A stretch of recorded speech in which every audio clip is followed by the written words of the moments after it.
Thank you, Madam Chair. The Internet of Things leads also to the Internet of Threats, because obviously every device that has the Internet built into it then becomes subject to hacking. That's just the bottom line. So you have to basically deal with the digital tale of two technologies. You know, it's the best of technologies, it's the worst of technologies simultaneously. So if you don't deal with the threats, then all you are doing is ignoring the inevitable problems that are going to be created. So really today's new cars are just computers on wheels. That's all they really have become, and that's why in 2013, and again last year, Senator Blumenthal and I asked 20 automakers what they are doing to protect our computers on wheels. And here's what we learned. Thieves no longer need a crowbar to break into your car. They just need an iPhone. Last year, we witnessed firsthand how easily cars can be hacked. We watched as hackers remotely took control of the brakes, the steering, and acceleration of a Jeep Cherokee. Chrysler had to recall 1.4 million vehicles to fix this cybersecurity problem. But in this new Internet of Things era, cybersecurity just cannot be an afterthought.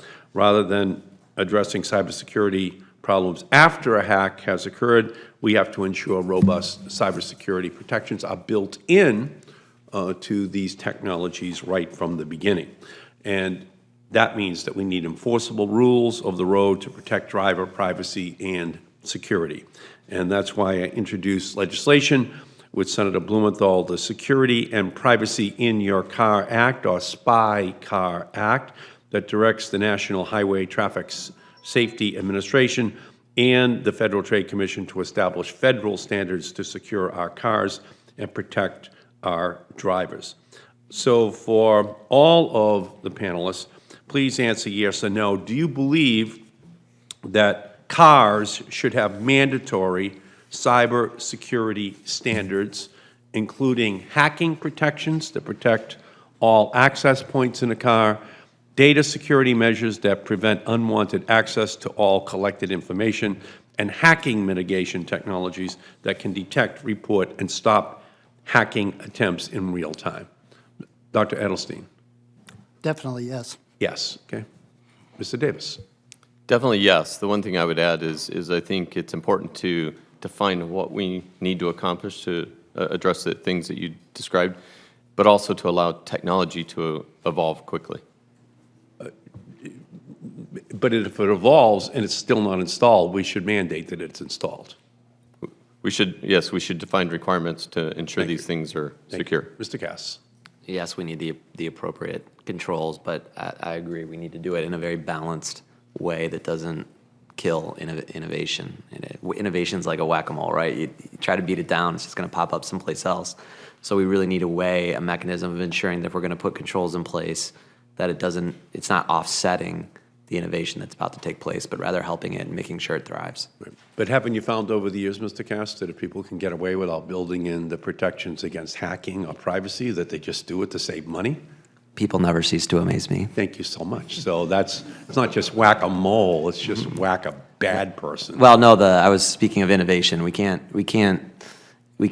policy our way out of it. So someone is going to innovate, and it needs to be us. Right, we have to do it. We need to lead with but it. at the same time, we then have to tell people who don't want to install the safety protections that they have to do it. Fair enough. Okay, thank you. That's all I'm really saying. And Ms. Reynolds. I think the answer is certainly yes, and I'll add that there's a role for smart infrastructure as well.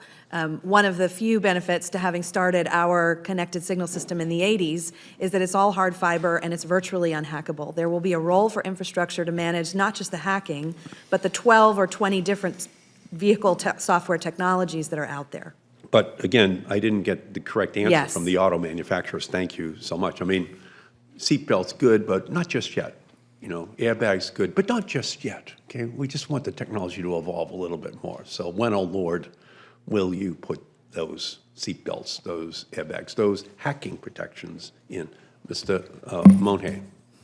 Thank you, Senator, and thank you for your leadership on this issue. Cybersecurity is going to be a continuous challenge for the rest of the century, and there's substantial motivation on our part to get it right on behalf of safety, certainly from the manufacturers. NHTSA is doing everything we can. We have established standards, a security credential management system for V2V technology to ensure that those packets of information can be shared safely. We're going to continue to work with industry, continue to work with experts to make sure we continue to fight this threat. And Dr. Edelstein, if I have just one more minute, please, thank you. And do you believe also that we should make owners explicitly aware of collection, transmission, retention, and use of driving data, and provide owners the right to say no to data collection and retention without losing access to key navigation or other features?